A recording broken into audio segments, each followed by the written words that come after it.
Alguien me preguntó, pero padre, ¿vale la pena el cielo? ¿Cómo hacer? ¿Vale la pena el sacrificio? Yo quiero hablarles, esto es como una recopilación. ¿Cómo es el cielo según la Biblia? Nadie les ha hablado de tenemos que llegar al cielo, tenemos que estar en el paraíso, tenemos que estar pero ¿cómo es el cielo? ¿Cómo es el cielo? ¿Cómo te imaginas el cielo? Entonces hay 10 apartes de la Biblia donde nos habla de cómo es el cielo. Pero miren esto. Antes de su muerte, Jesús consoló a sus discípulos con la promesa de que iría y les proporcionaría un lugar. La parte más hermosa fue su seguridad de que Él regresaría por ellos y los recibiría para sí mismo. No importa cuán espectaculares sean las mansiones en la casa de nuestro Padre, morar con Jesús será la habitación más hermosa de todas. Acogida en el cielo por el camino, la verdad y la vida, será la culminación y la esperanza que todos tenemos en Cristo. Juan 14, 2, 3. En la casa de mi Padre hay muchas mansiones. Si no fuera así, te lo habría dicho. Voy a preparar un lugar para ti. Ojo, cuando él dice, sientan lo personal. A mí me ha impactado siempre cómo los directores de los de derechos humanos, los directores del Departamento de Derechos Humanos, siempre cuando en Estados Unidos tienen una expresión que a mí me molesta mucho porque no tiene razón. Te llama el director de Derechos Humanos y te dice... ¿Derechos humanos o recursos humanos? ¿Y yo qué dije? ¿Y ustedes qué escucharon? Recursos humanos. Sordos. Entonces, y te dicen dos cosas. Una, no te vayas a tomar esto personal. Joder, te están votando, es personal. Y dos, en inglés la traducción es, tenemos que dejarte ir. Yo no me quiero ir. Yo no me quiero ir. Y eso nos lo dijeron a todos los 1,500 empleados cuando NBC compró a Telemundo y nos decían, los tenemos que dejar ir. Ah, no tienes que dejarme, yo no me voy a ir. Pero en esto, cuando yo leo esto sí, tómenselo personal. Cuando el Señor dice, voy a preparar un lugar para ti. Para ti, para ti. El Señor lo dice, tómenselo personal, eso no es general.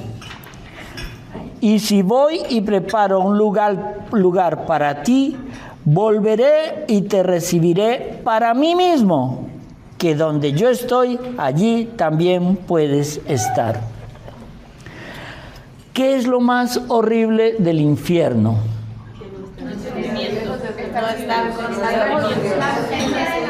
Menos mal no entendí nada de lo que dijeron. Porque lo más terrible del infierno es que no veremos nunca a Dios. En el infierno hay algo. Cuando llegamos al purgatorio, los que van a llegar al purgatorio, queda siempre la esperanza de que un día saldré de ahí. Pero cuando los que llegan al infierno pierden esa palabra, esperanza, ya de ahí no se sale. Y eso lo dice la Biblia en muchas partes. Del infierno nadie sale. Porque cuando el rico Epulón vio a morir a Lázaro y llegó allá y le pedía que al padre Abraham que le permitiera mojar a Lázaro un dedo para que se lo acercara a él en el infierno. Primero, aún en el infierno él no entendía que ya Lázaro no era su esclavo. Dile a Lázaro que venga y me Dile, tú, mira dónde estás tú y mira dónde está Lázaro.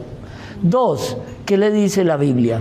Entre ustedes y nosotros hay un abismo insondable. Nadie de allá puede pasar aquí, ni nadie de aquí puede pasar allá. Cuando Santa Teresa en ese poema no me mueve el terror del infierno merecido, pero todos nosotros hacemos cada día puntos para irnos para el infierno, no al cielo. ¡Qué fuerte!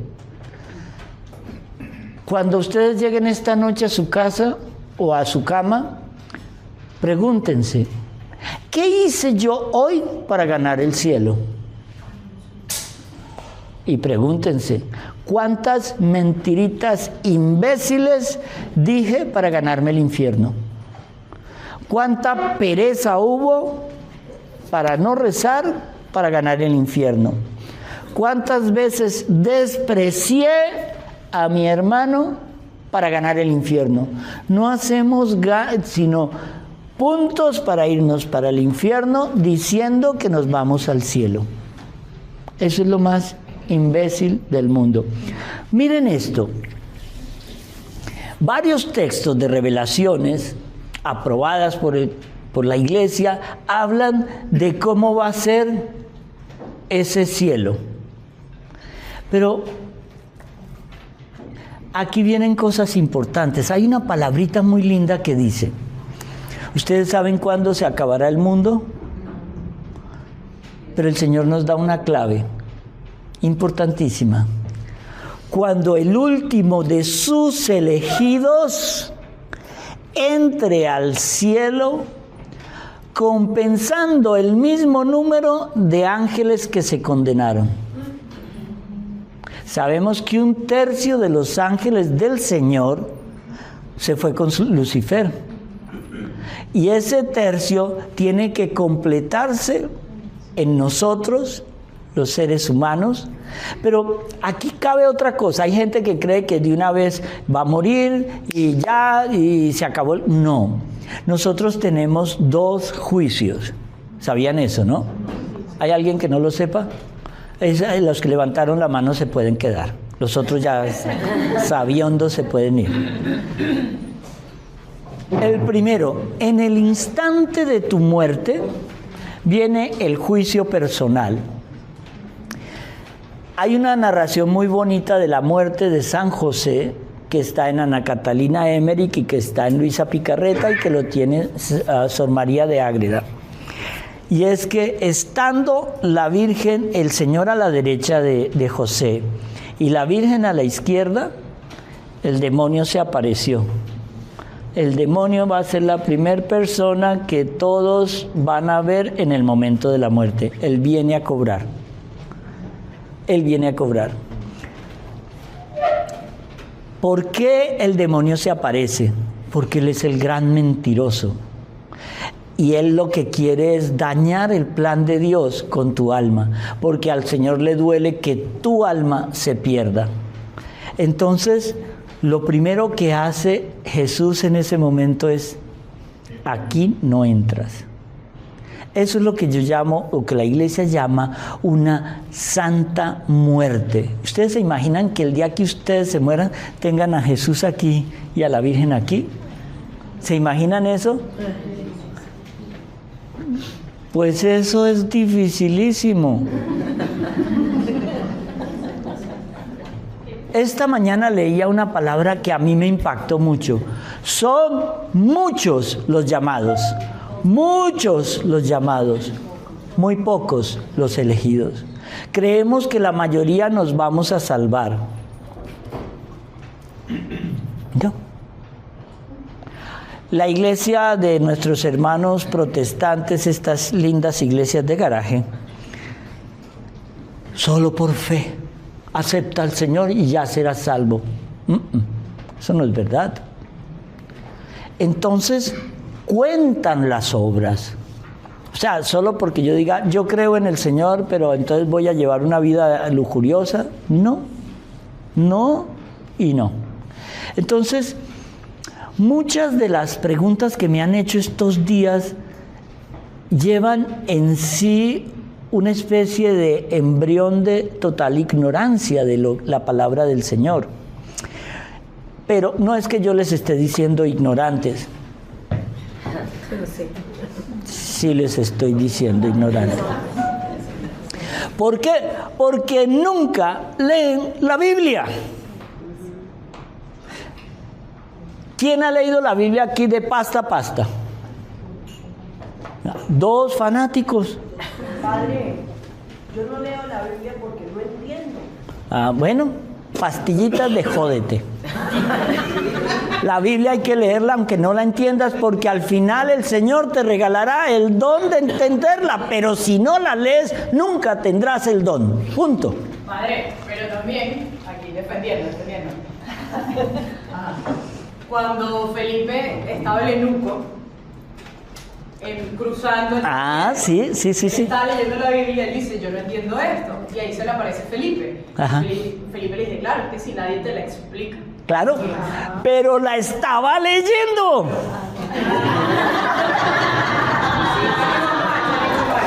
De nuevo, no la quieres leer porque no la entiendes.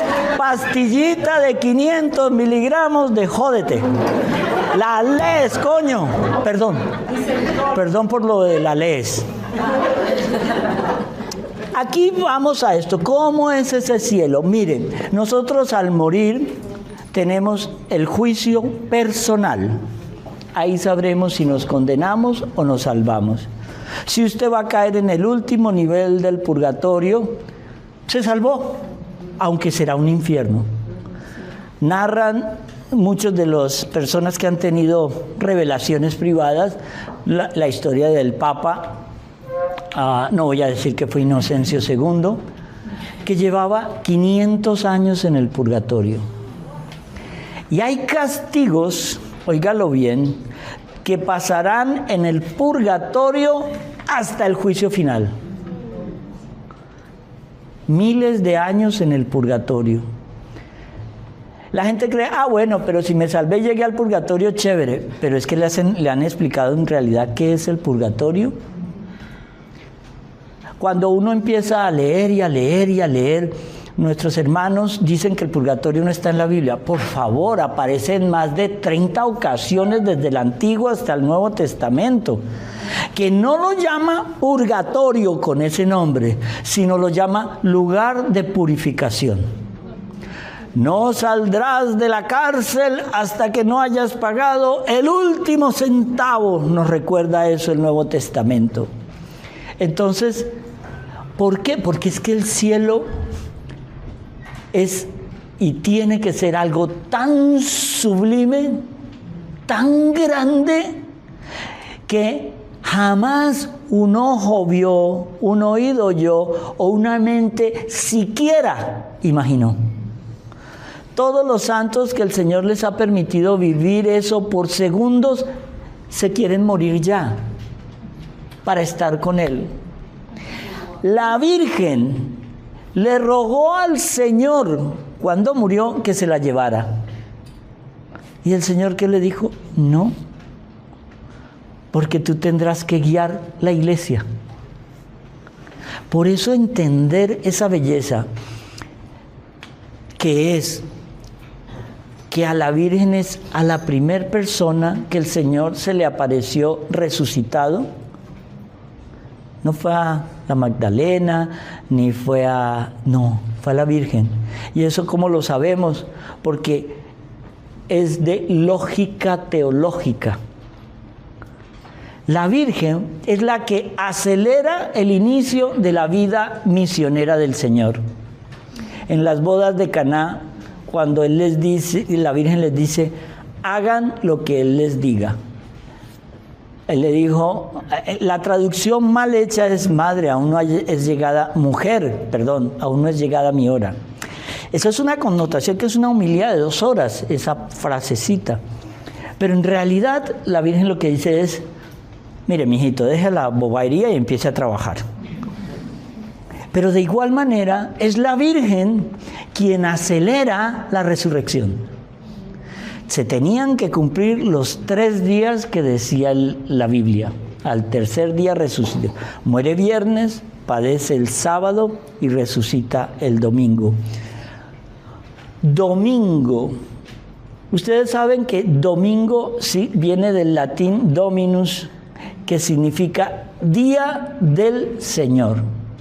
No tiene nada que ver con Sunday o Sonntag en alemán, porque día del sol, no.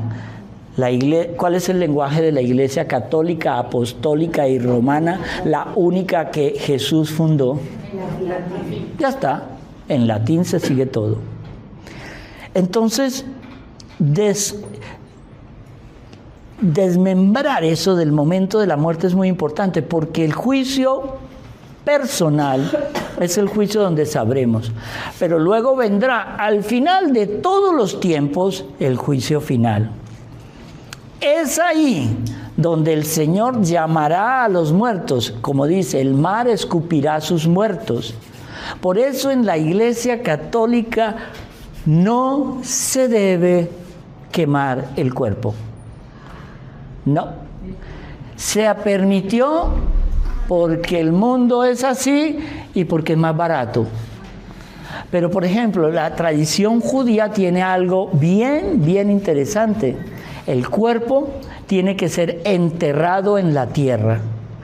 En la tradición judía, que eso lo perdimos nosotros, el ataúd tiene que ser de una madera que se pueda degradar rápido junto al cuerpo. Y es mejor si solo se entierra enrollado en una sábana.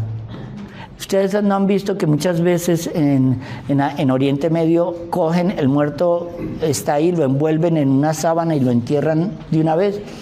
Por eso nunca verán ustedes un cementerio judío con pequeñas urnas. Todo va a la tierra. Y nunca verán un cementerio judío con tumbas una encima de la otra, porque el cuerpo tiene que volver a la tierra. ¿Y por qué no se incinera un cuerpo? Porque según la tradición, el alma estará al lado de su cuerpo hasta el momento del funeral, cuando se entierre, que es cuando ya parte. Y explicaba un rabino algo que me pareció muy razonable. ¿Por qué ellos no permiten tampoco la incineración? Porque el alma está confundida. El alma no sabe qué está pasando. Y si ella ve que su cuerpo está siendo consumido por las llamas, creerá que se condenó.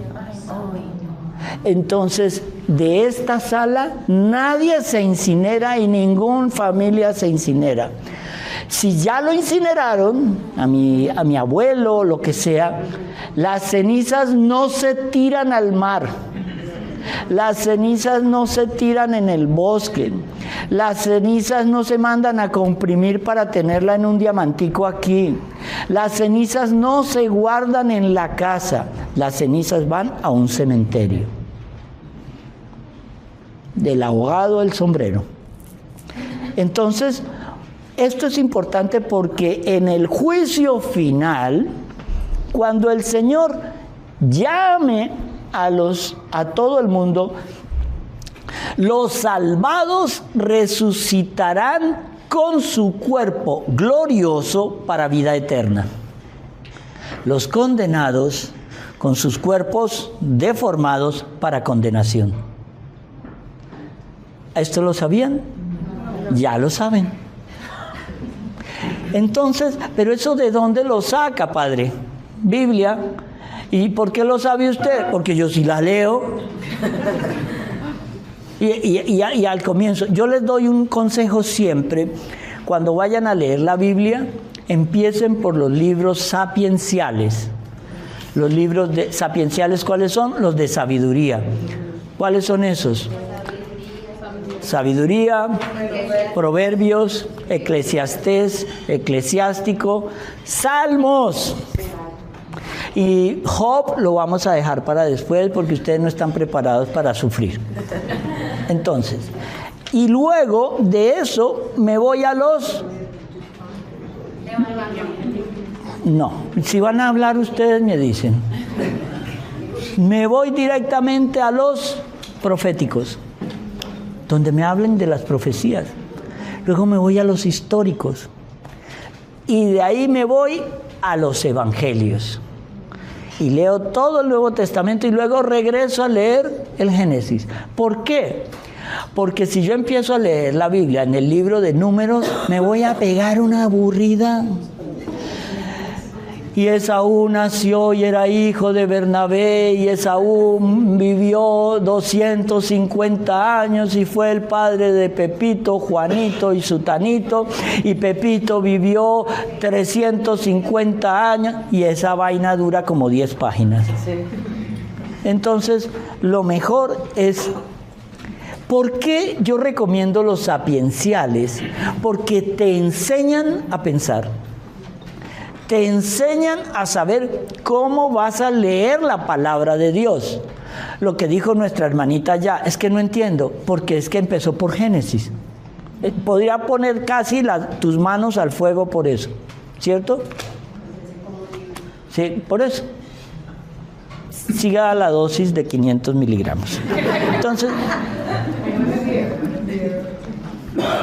en Hebreos 12:22, pero has venido al monte Sión y a la ciudad del Dios viviente, la Jerusalén celestial, a una innumerable compañía de ángeles, a la asamblea general. Este pasaje de la Biblia es rico en descripciones hermosas y detalladas del cielo. La ciudad del Dios vivo será un lugar espectacular según el diseño perfecto de Dios. Y como lo expresó un escritor, la Jerusalén celestial será un lugar de bendición inimaginable. La gente describe todo lo que está en el Apocalipsis, todo lo que está en esto, muy erróneamente. ¿Por qué? Porque primero viene el final de estos tiempos, no el final del mundo, de estos tiempos, porque Jesús tiene que volver aquí, pero ya no volverá como un cordero para el matadero, lleno de misericordia y perdón. Ya no vendrá como ese humilde carpintero dispuesto a que nosotros lo matemos, no. En la segunda venida, Él vendrá en gloria, rodeado de millones de ángeles, y vendrá y bajará en la Jerusalén celestial. Y Él reinará por lo menos, según la Biblia, 1000 años. Y el que muera, no sé, recuerdo el número, no sé si son de 200, 300 años, dice la Biblia. En ese momento, cuando Jesús esté entre nosotros, el que muera de 300 años o 200 años, habrá muerto joven. Entonces volveremos a ver por qué la Biblia dice que Matusalén vivió 900 y pico de años. Entonces entenderemos que la Biblia no mentía. Miren este dato antropológico. La Biblia dice que Goliat medía casi 4 metros, entre 3 metros, 3 metros y medio. Se consideraba un mito, ¿cierto? Se sabe que David, el que lo mató, medía 1,49.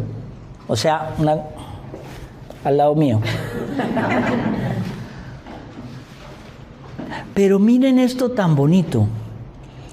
Hace como unos 10 años, la Universidad Hebrea de Jerusalén, en unas excavaciones en lo que hoy conocemos como la Franja de Gaza, que era donde vivían los filisteos, encontraron tumbas de más de 2.000 y 3.000 cadáveres.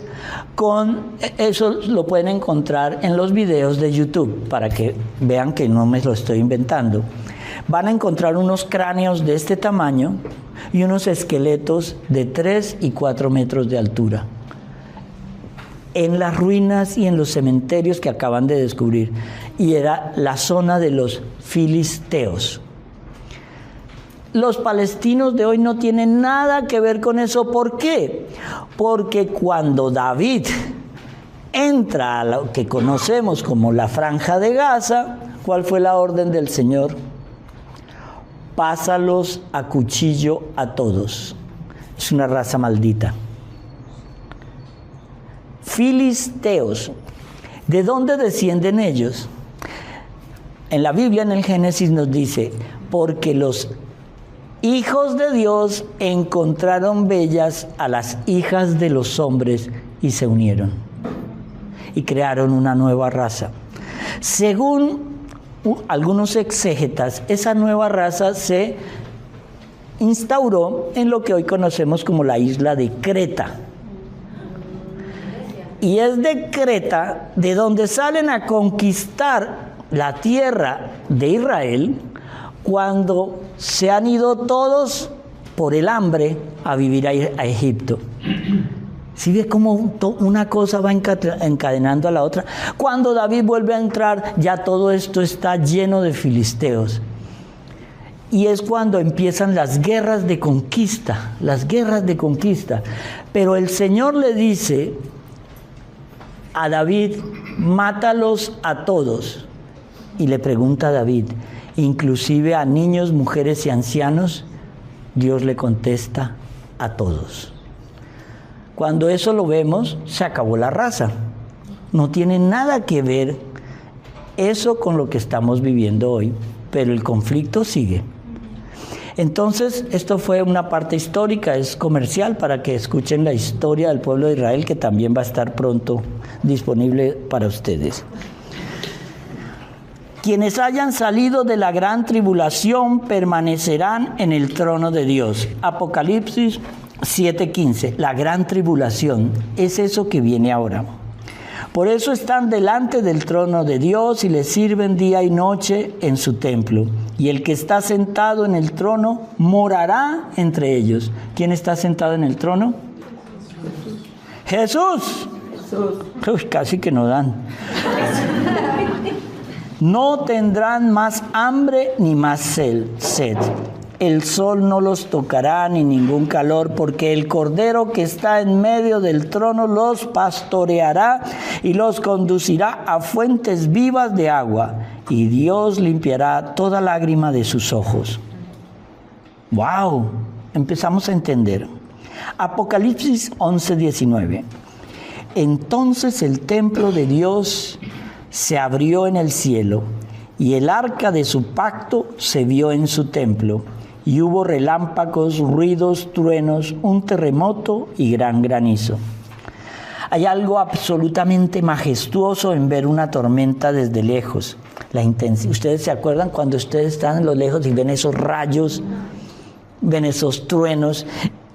Y es más allá de nuestra comprensión humana. Los truenos del cielo serán diferentes a la tormenta más poderosa que hayamos experimentado en toda la historia de la humanidad. La majestad de Dios será proclamada en todo el universo. Su voz retumbará a través de los cielos. La voz de Yahvé sobre las aguas, el Dios de la gloria truena. Salmo 29. Y aquí entramos en algo que yo quiero, esto es un popurrí, ¿cierto? Que quiero que entiendan.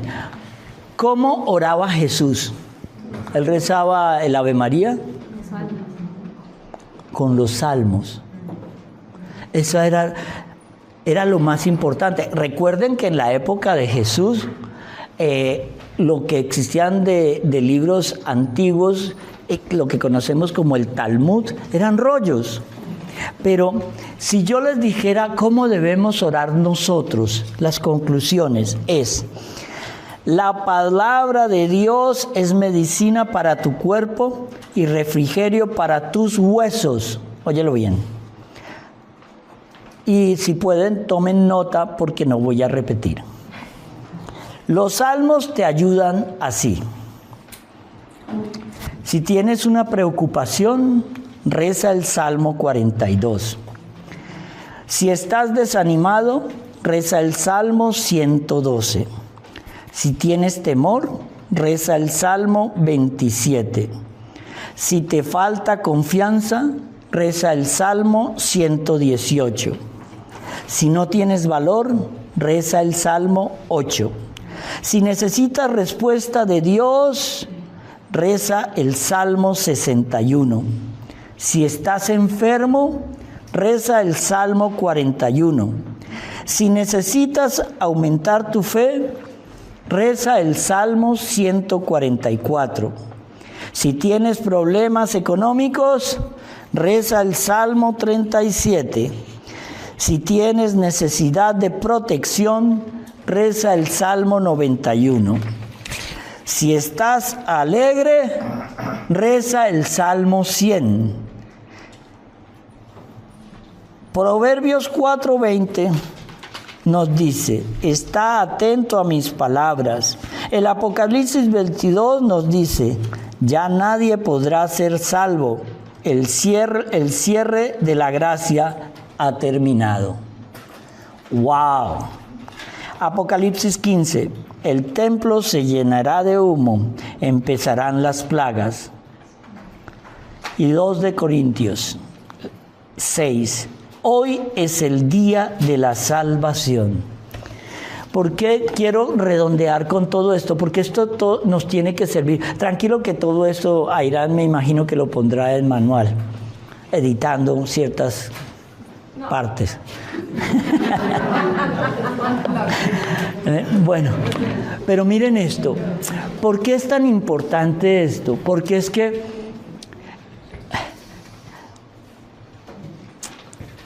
uno se va a un seminario a estudiar de 9 a 11 años. Los primeros 4 años te hacen estudiar un bachelor en filosofía. Te hacen estudiar latín. Y te hacen leer todos los filósofos. Es casi como decirte por qué no debes creer en Dios. Y luego vienen 5 años para estudiar teología y divinidad, que ese es tu máster, y unido eso a griego, koiné, y unido a un poco de hebreo y arameo. Y uno se mata, estudia y estudia y estudia. ¿Por qué a un seminarista lo tienen que encerrar en un seminario? Para que no haga nada más sino orar y estudiar, orar y estudiar. Y ustedes pretenden que en 5 días de un retiro se les revele todo. Es más, yo tengo un compañero, Alex, que, mire, yo me hice cura gracias a él. Él es un muchachito joven, debe tener, cuando él entró al seminario de 20 y pico, y yo entré de 47 años. Y él era, y mi inglés es como su alemán. Entonces, a mí me daba risa porque me decía, oh, si tienes que hacer este trabajo, tienes que hacer. Él era como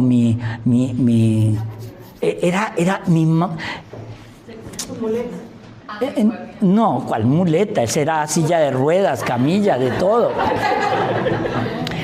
Pero lo lindo es que él es un hombre muy inteligente. Él te habla inglés, español, francés, italiano, latín, griego koiné y hebreo. Y tiene ahorita 30 y algo, una cosa así. Y se lo llevaron a Roma para que estudie Biblia. Estudiar Biblia tienes que hacer una licenciatura en Biblia, que son como de 6 a 7 años más. Y luego él va a hacer el doctorado en Biblia, que son otros 3 o 4 años más. O sea, él saldrá de la universidad con 70 años. Mentiras, ese ya está regresando. Pero a lo que voy con esto, es que uno trata de hacer una compresión total de lo que uno poquito ha aprendido para llevarlo en un lenguaje que ustedes que nunca han estudiado teología lo entiendan. Si lo entienden, uno está agradecido. Si no lo entienden, uno está agradecido. Están aquí escuchando. Pero no pidan entender todo en la primera. Llamen al Espíritu Santo para que Él les revele la verdad de lo que están leyendo. Llamen al Espíritu Santo. Entonces, ¿por qué estamos hablando hoy de esto? Porque es que ya no hay tiempo. Ojo, el Señor nos advierte, el tiempo de la misericordia se está acabando. Mientras estemos vivos, vamos a apelar a la infinita y divina misericordia. El Señor solo quiere de ti que escuchar una palabra de perdón, Señor. Cuando le preguntemos al Señor cómo lo hice y Él diga,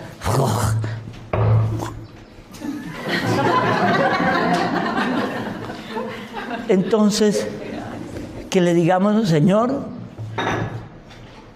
la hice mal, pero perdóname. La embarré, pero perdóname. Hay algo que a mí siempre me ha causado curiosidad. Cuando una mujer comete aborto, automáticamente, sin saberlo, queda excomulgada. Y todo lo que viene de comuniones después es un sacrilegio, porque ya está excomulgada. Solo antes, la excomunión de un aborto solo la podía levantar el obispo. Ahora, el Papa Francisco permitió que un sacerdote en una confesión pueda levantar eso. Pero cuando la mujer confiesa un aborto, casi nunca se perdona a sí misma. Y en la siguiente confesión vuelve, Padre, no, es que yo siento que no he sido perdonada porque cometí un aborto. No, Padre, y vuelve. ¿Sabe qué? El Señor ya te perdonó. El problema es que tú no te has perdonado. Ahí está lo grave. Porque si Él ya te perdonó, tú no tienes que volver y volver y volver. Una vez tuve a alguien que llegaba y me confesaba el aborto, la volví a ver al año y otra vez el aborto. Yo le decía, si ya confesaste una vez, ¿por qué llevas 4 veces confesándome el aborto? Padre, es que lo volví a hacer.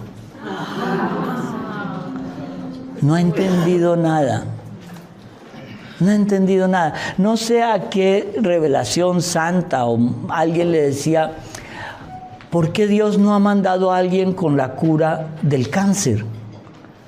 El Señor le contestó, ya lo he mandado varias veces, pero lo han abortado.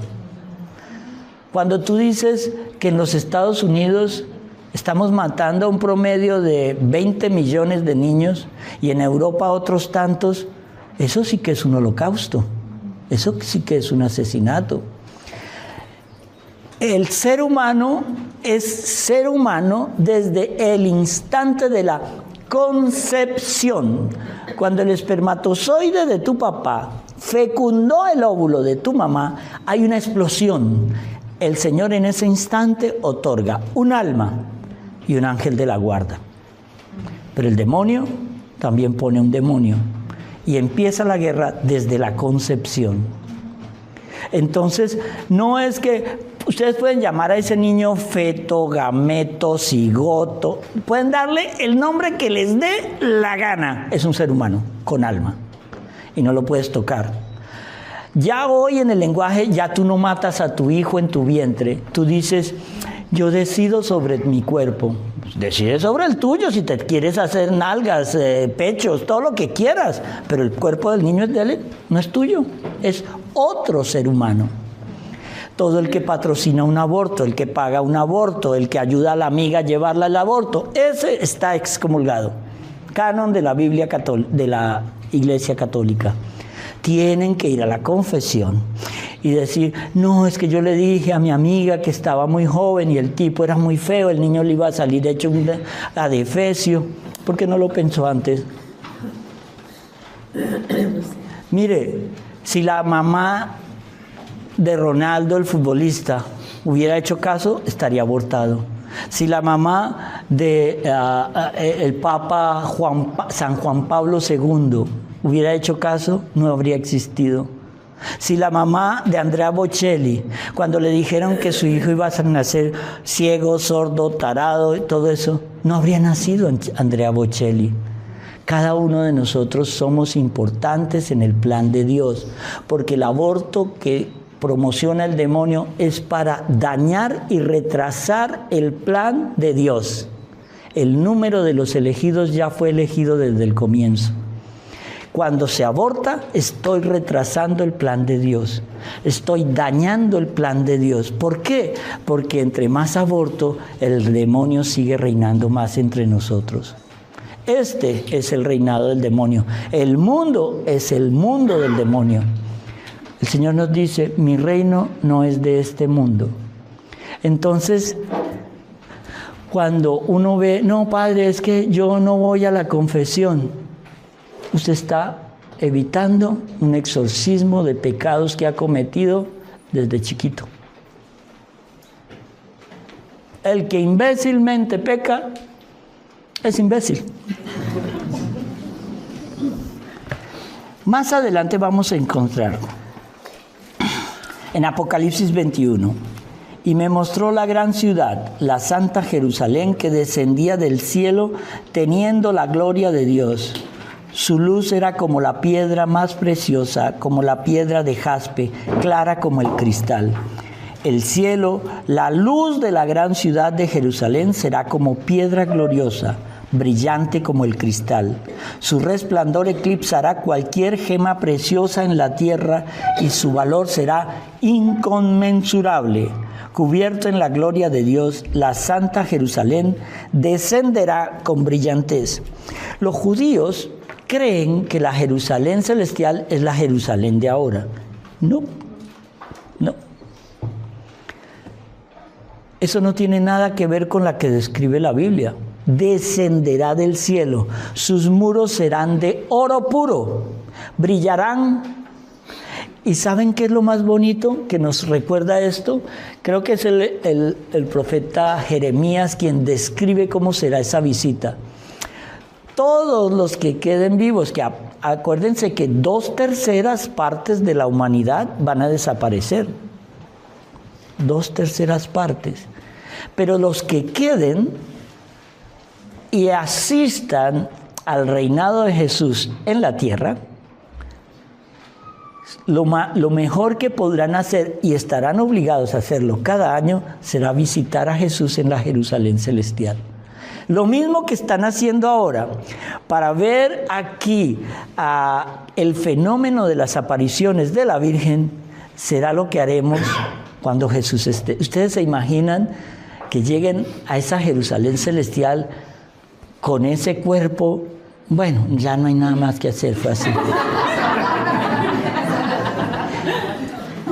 Y le puedan decir: Señor, me encanta conocerte en persona. Y Él te diga: es que yo estaba siempre contigo, pero no me veías. ¿Dónde, Señor? En la Eucaristía. Por eso la Eucaristía cobra un papel tan importante en nosotros. Cuando comulguen, mire, la Iglesia permitió hacerlo en la mano porque lo permitió. La Iglesia permitió incinerar y yo tengo que obedecer porque yo soy muy obediente. Pero ustedes demuestren el amor a Jesús en la reverencia al recibir la comunión. En el grupo de Jesús, José y María, nadie comulga en la mano. Aquí, en la diócesis de donde está Medjugorje, está prohibido comulgar en la mano. Ustedes ven que la mayoría, si los sacerdotes que les entregan la comunión son croatas o de esta región, solo te dan en la boca. Tú puedes hacer así, en la boca. Y yo hablando con el obispo de ahora, que fue nuncio en Colombia, gran país, entonces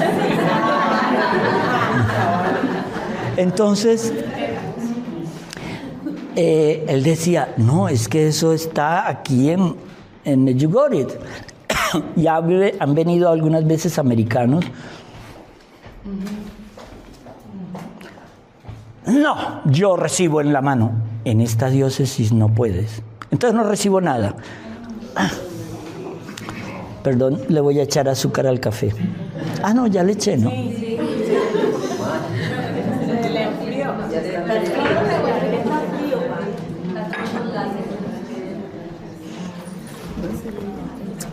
Entonces, miren, me avisas cuando falten 32 minutos. Miren esto. Han venido hasta aquí. No echen este viaje en saco roto. Han venido a que la Virgen los guíe. Han venido a que la Virgen les saque esas porquerías que tienen en el corazón. Han venido a ser transformados. Déjense transformar. La Virgen quiere ayudar. La Virgen quiere guiarte a su Hijo. La Virgen quiere completar el plan de Dios. Qué lindo sería poder tener esta misma reunión en el cielo. Y no tener que decir cuando yo ya esté allá con Pedro, no, este no. No, este es dominicano y me trató mal. Es que hay una historia muy, muy simpática que una vez se tiene el concepto de que todos los ingenieros entran al cielo, ¿cierto? ¿Se saben esa historia? ¿No?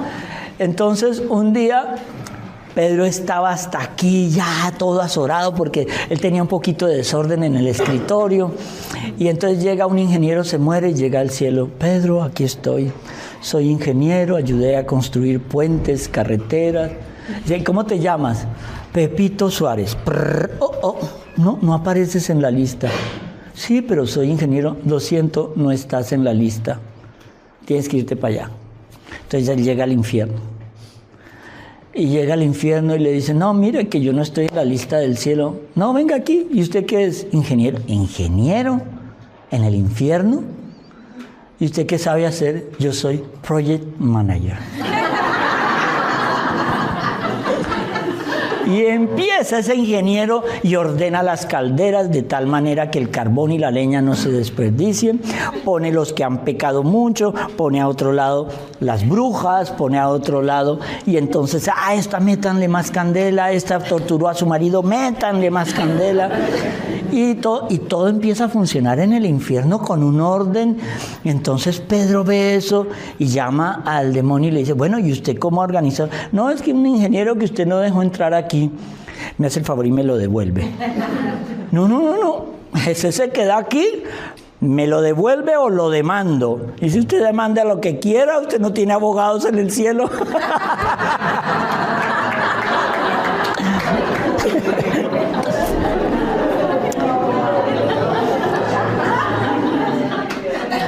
Las 12 puertas, respirando.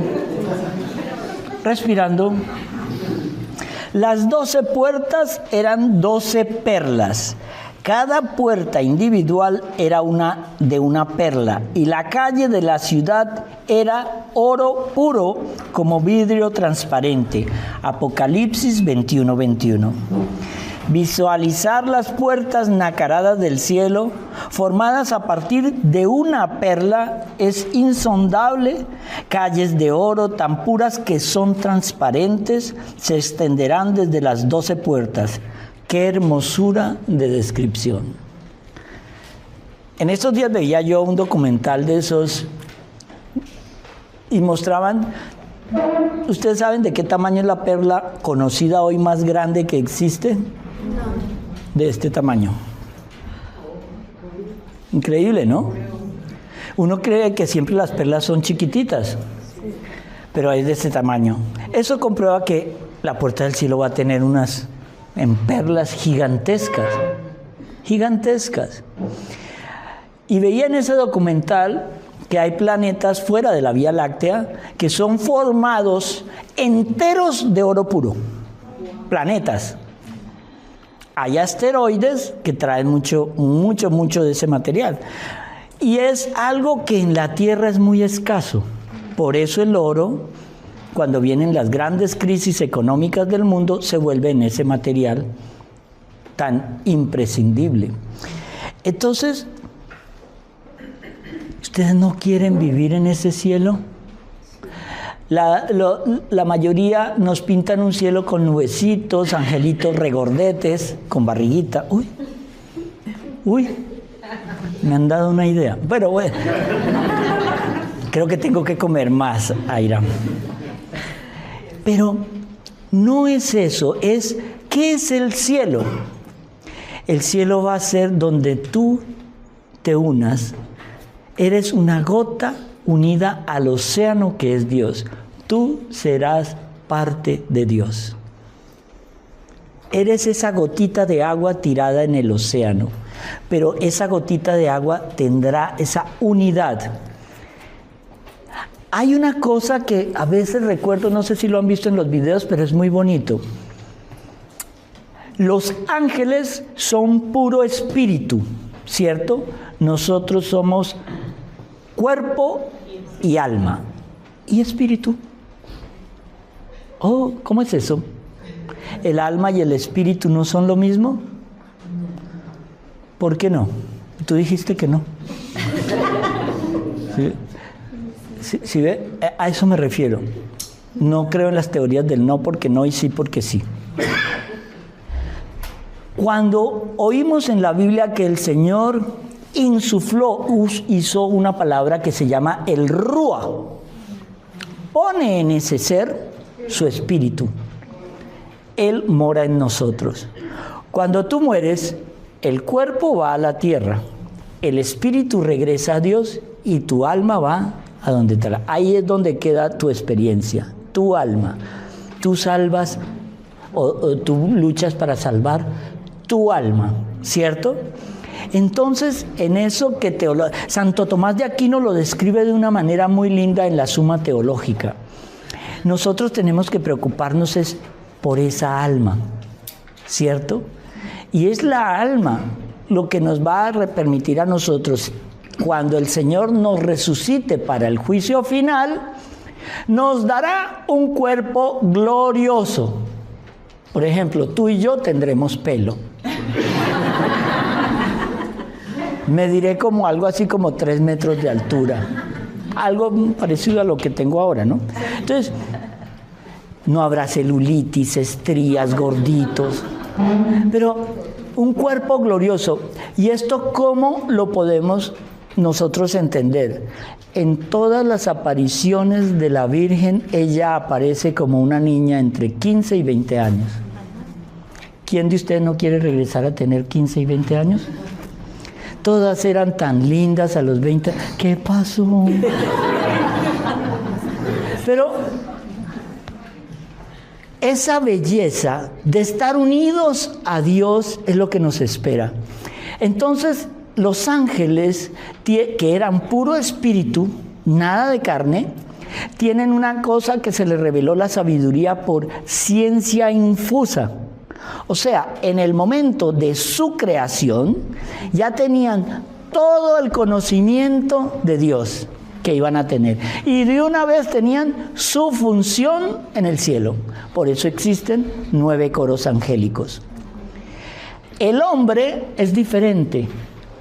El hombre se le dio un entendimiento, se le dio una inteligencia y nosotros aprenderíamos a descubrir a Dios en la búsqueda de Dios.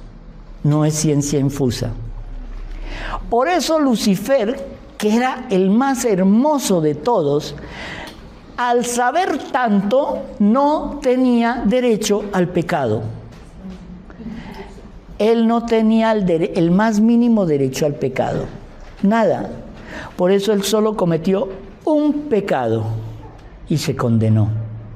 Nosotros, al estar en un proceso de crecimiento, el Señor sabía que nos íbamos a caer muchas veces y por eso creó la confesión.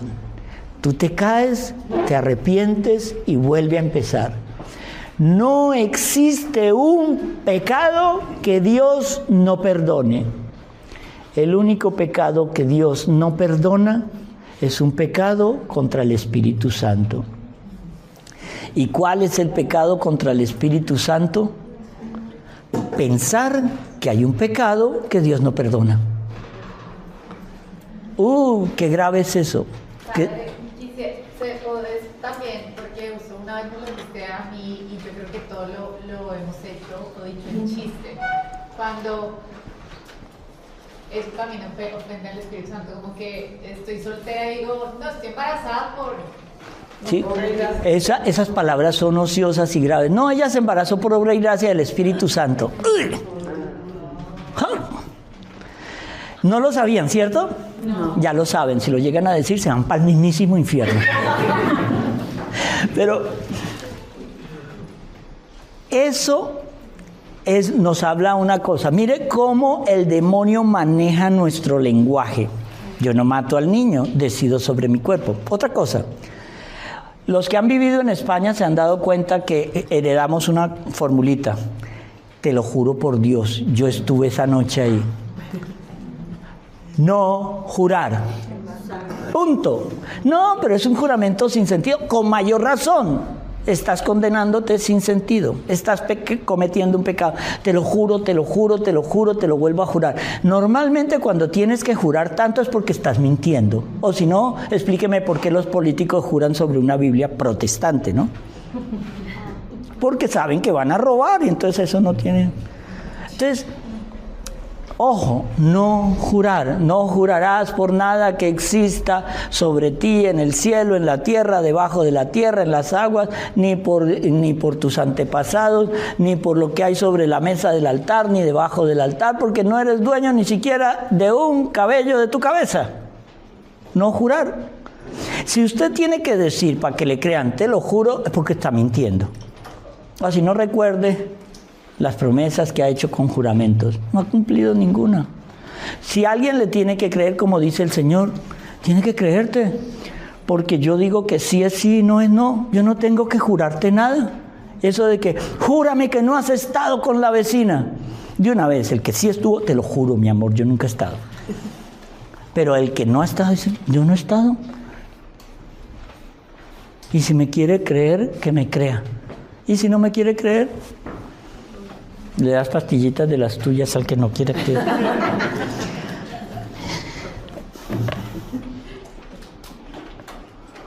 Hay una cosa muy bonita que quiero con esto empezar a terminar. ¿Cómo será el mundo tras el juicio?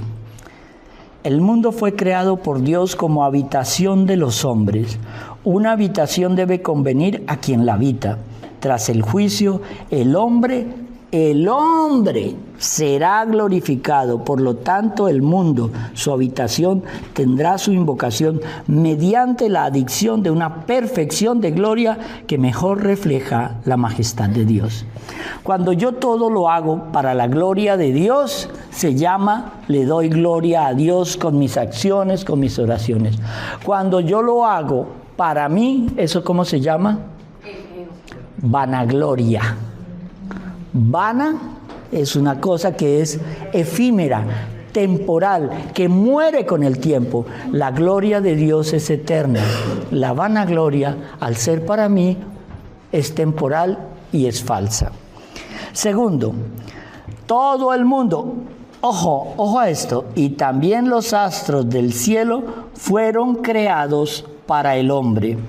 Pero cuando éste sea glorificado, no tendrá ya necesidad de esas influencias y movimientos de los astros que ahora alimentan aquí el desarrollo de la vida. Por eso, los movimientos de los astros entonces cesarán.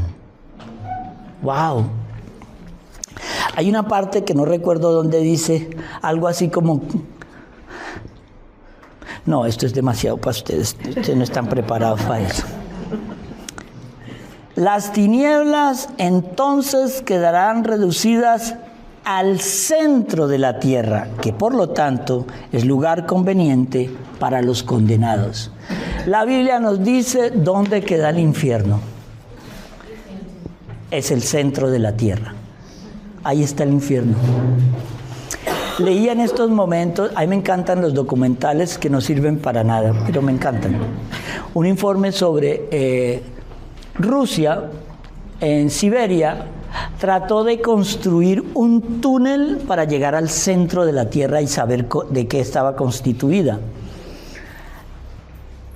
Y cuando llevaban no sé cuántos miles de metros de profundidad, empezaron a escuchar unos gritos y aullidos y las cosas más horribles del mundo, y salía un hedor terrible de ese hueco, que todavía le faltaban miles de metros para llegar, y el gobierno de Rusia mandó a sellar ese túnel, mandó a cerrarlo. La Biblia ya no lo decía. Nos decía que en la franja de Gaza habían gigantes, y solo hasta que vimos los esqueletos creímos. Antes todo era un mito. La Biblia ya nos habla dónde queda el infierno, el Hades, las profundidades. están en la tierra. Pero también nos dice dónde queda el purgatorio. ¿Saben dónde está? Los túneles que conducen al infierno. Porque el Señor, cuando bajó en la cruz, cuando muere, bajó a los infiernos. Primero, para que todos los demonios se postraran ante Él, porque estaba escrito, se postrarán ante el Hijo del Hombre. Y segundo, ¿qué es lo que ocurre hoy? ¿Qué es lo que celebramos hoy? Que es por eso que el día de hoy es el día más importante para el cristiano. Es cuando el Señor resucita y abre de nuevo las puertas del cielo para que nosotros podamos entrar. Hasta que el Señor no resucitó, ni Adán, ni Abraham, ni Moisés, ni los profetas, nadie, ni José había entrado al cielo. Estaban esperando que el Señor resucitara para que Él pudiera abrir las puertas del cielo. Por eso la Biblia nos recuerda, los santos esperaban este día de gloria.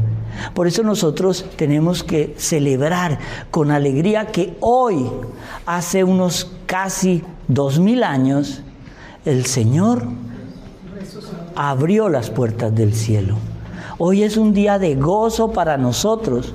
Hoy es un día que tenemos que estar alegres por el sacrificio del Señor. La cruz no es símbolo de fracaso. La cruz es símbolo de triunfo. Porque quien no tiene una cruz, preocúpese. La cruz es la puerta al cielo. Hay algo bien lindo. San Mateo nos recuerda algo. Nos dice: el Señor purifica a sus elegidos. Si tú no tienes ningún problema, preocúpate.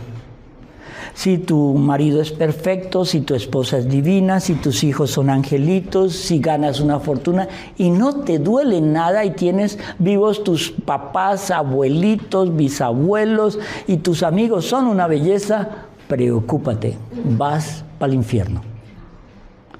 Pero el Señor, cuando nos dice es más difícil a un rico entrar al reino de los cielos, lo que están diciendo es: ¿dónde pones tu esperanza?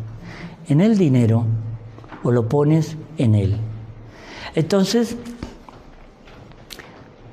cuando nosotros estamos trabajando para cambiar, es porque yo quiero estar con Dios en ese cielo que nos tiene prometidos. Entonces, el redondeo de esto, ¿cuál es? En la invocación del mundo en la innovación del mundo tendrán mayor claridad y luz los astros del cielo, y por reflejo también los cuerpos de la tierra. No todos igualmente, sino que cada cual según su actitud. Seremos juzgados en el amor, pero nuestros actos serán guiados por la pureza con la que fueron realizados. El Señor ve es tu intención en el acto. Si tú eres de las que da $100 en la iglesia y coge el billete y lo pone de tal manera que se caiga fuera del ¡ay! Se cayó mi billete de $100.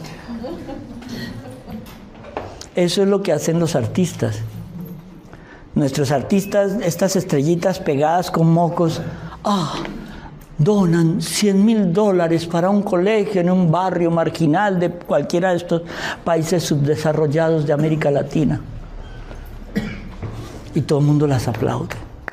Que no se entere tu mano derecha lo que hace tu izquierda. Tú querías el aplauso del mundo, ya lo tienes, pero no es un aplauso de Dios.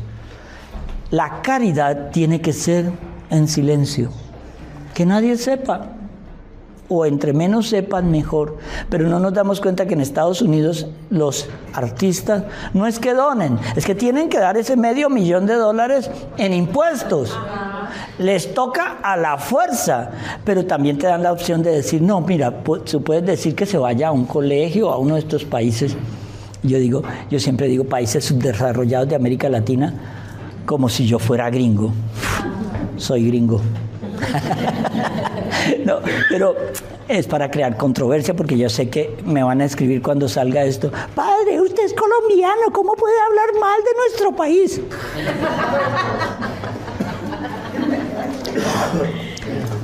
Beatitud y mansión de los santos.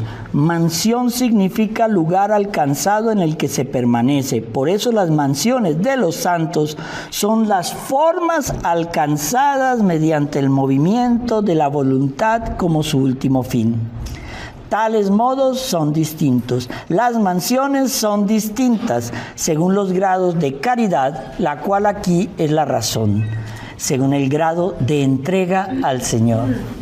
La dote de los bienaventurados, la dote del alma bienaventurada, consiste en 3 dones: ver a Dios, conocerlo como bien presente y saber que tal bien presente es por nosotros poseído, lo que corresponde a las 3 virtudes teologales: fe, esperanza y caridad.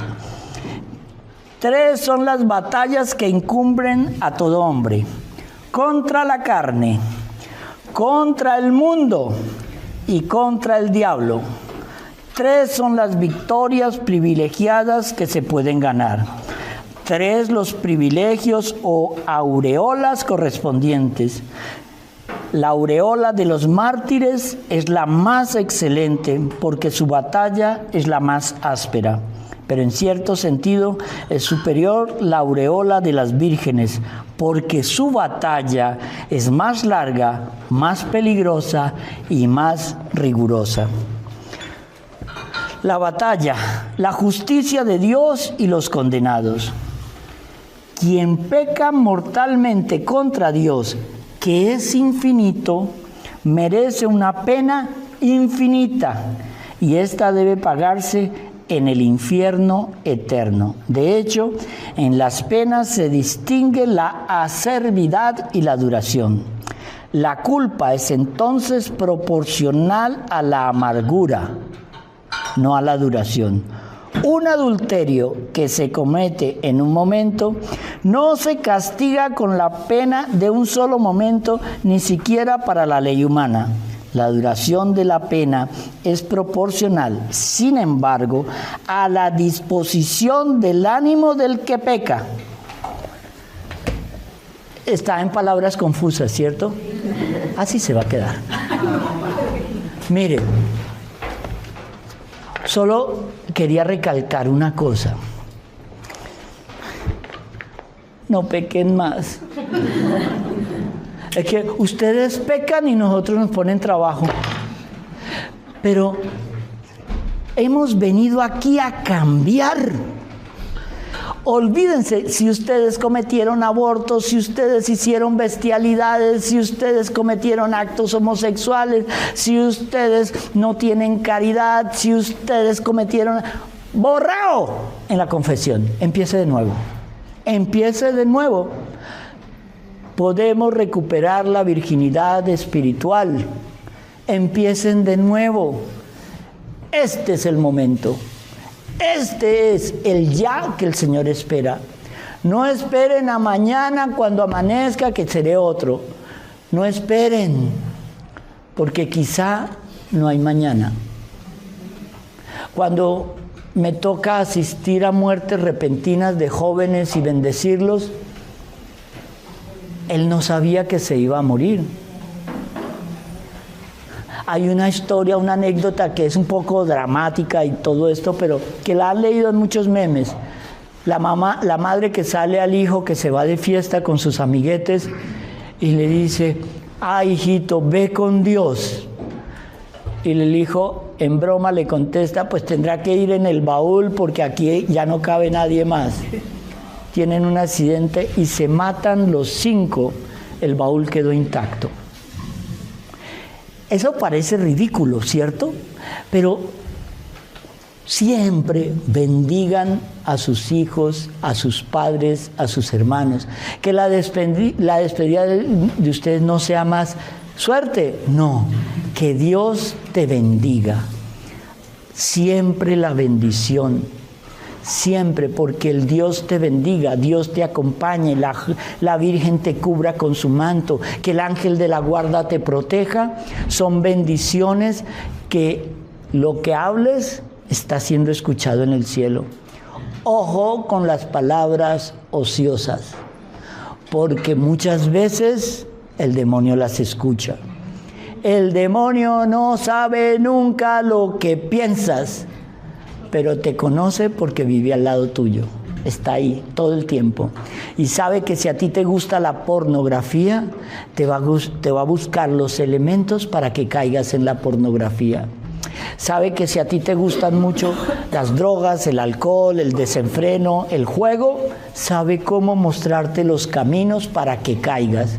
Y lo que me da rabia con este desgraciado es que él no ha terminado de tentarte y tú ya estás cayendo cuando él está pensando cómo agrandar ese pecado para que sigas cayendo. Por eso una mentirita chiquita te lleva al pecado mortal, porque no sabes hasta dónde tienes que llegar para salir del pecado mortal. Y la única manera de librarlo es en el cuartico de la confesión. Hasta aquí fue todo y que el Señor los coja confesados. Amén.